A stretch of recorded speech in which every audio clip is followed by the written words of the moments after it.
When we got on the ship then, they said, well, we're going to ship you to where there's a woman behind every tree.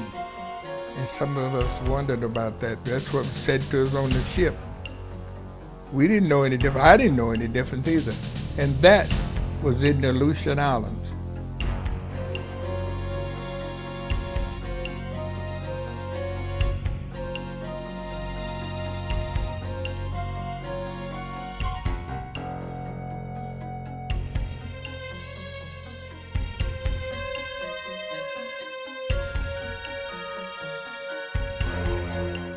We come into Aleutian Islands with our khaki clothes on that we had to fight with in Okinawa. Got off of that ship with khakis, them leather boots, like black leather boots, and your normal Army gear that you'd have down there. It was 6 months before we black troops got any kind of winter gear. Now that didn't happen with the white groups. We would be on the same ship, though. That was pretty equal, because the ship, you couldn't segregate too much there. But when you got on ground, blacks were here, whites were here. There was certain instances where when you land on the beaches or in the hills, you dig foxhole, everybody dig foxhole. Some whites would not want a black in that foxhole with him. In fact, a true story that another guy that was from here in Alaska, I would tell you that told me, and I believed it, and he was a chief in the Navy. And the guy told him when they were out of that Attu, they were fighting the Japs. I wasn't not with that group at all. He was with the group. He was with the CB groups, the first groups that went from here with the general out at Attu. They refused, the guy that was in the trench with him, where they were trenching and digging, the guy told him, said, don't you come in here. Said, I'm not gonna fight with you in my trench. So, and he told him, and he said, well, you're gonna die first, because I'm gonna shoot you now. And that's what the black guy told the white, and he got right in the hole with him. So that's the only way. So he was ducking and trying to hide out from the Japs who were trying to kill all of us. Not white or black. The Japs was killing whatever come. And they did do that. They shot when they started out there in Attu. But a lot of guys died from frostbites and frozen like that. Myself and two other guys were standing guard out there in the bunk. We call them dugouts in the mountains.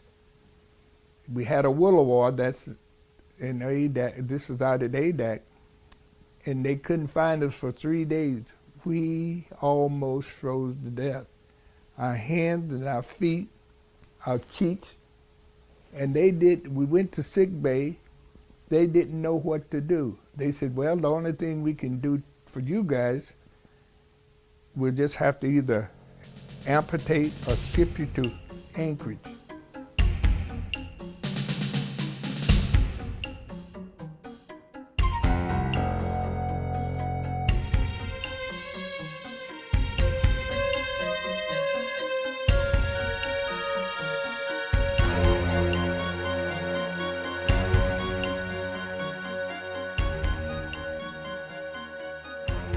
I was born in North Carolina, small town, Mount Airy, North Carolina. My father died when I was 6. My mother raised the rest of us by herself, and we lived on a farm where we rented land and shared cropped. We worked and we planted corn, tobacco, and wheat, and etc. And we raised our own garden, had our own pigs and all that. And then I told my mother then, I said, Mom, that was before I left, went into service, I said, I'll never be a farmer, but I'm going to learn to do something for it. Had draft notices, and I wasn't 18, I was 17. Pulled this deal saying, what branch of service would you like to be in? We thought we had a choice, but I did not get to go to officers candidate school, and I wound up in the infantry, where most Marines and a lot of the majority of the blacks and all were either in the infantry, and that's where I was. And we were inducted at Fort Bragg, North Carolina. That's where we were sent. Then from there went to Georgia. We got there and we stayed there for a while and were looking at the training and whatnot, and we said, we got to thinking, all this many men, what, it's just for country boys, like seeing that thousands of troops and soldiers, it was kind of, well, it wasn't frightening, but it was just something that we were not familiar with. I was not, for sure. See, the blacks had like driving trucks. They'd put them on that. And that was what they would do there in that case. And so you got the things but the more type like engineering and other types of duties, it was given to, majority was given to whites. In my case, being on ADAC, my duty as a trainer was with ammo and guns. I was a sharpshooter. That's what I was designated as, an infantry sharpshooter. And the only time that we'd be training together is when we'd come together as a division, or whatever they call it, and go out to do training together and to be shipped overseas. But we supposed to have been getting the same training. All of us would be getting the same training to what we're supposed to be. All black troops were under the black officers except the top brand officers. The top officers were white over the black troops. From sergeants down, there were blacks. From there up, it was white. And then when we would go to mess halls to eat, also how separate that was, we ate in this mess hall, and the whites ate in another mess hall. Doing the same, right there for the same purpose, training supposed to be the same, but our mess hall was over here, and we had a camp over here that we slept separately, and the whites had one over there slept separately. It was just as segregated as it could be. It's just like it was like where I was born and raised up. It was no different it was not a difference to me from what I had experienced back home, other than it was just on a more larger scale.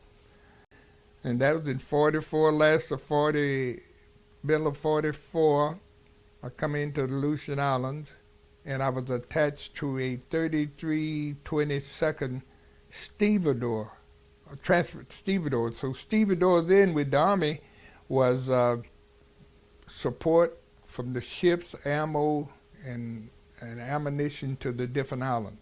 My base was at ADAC.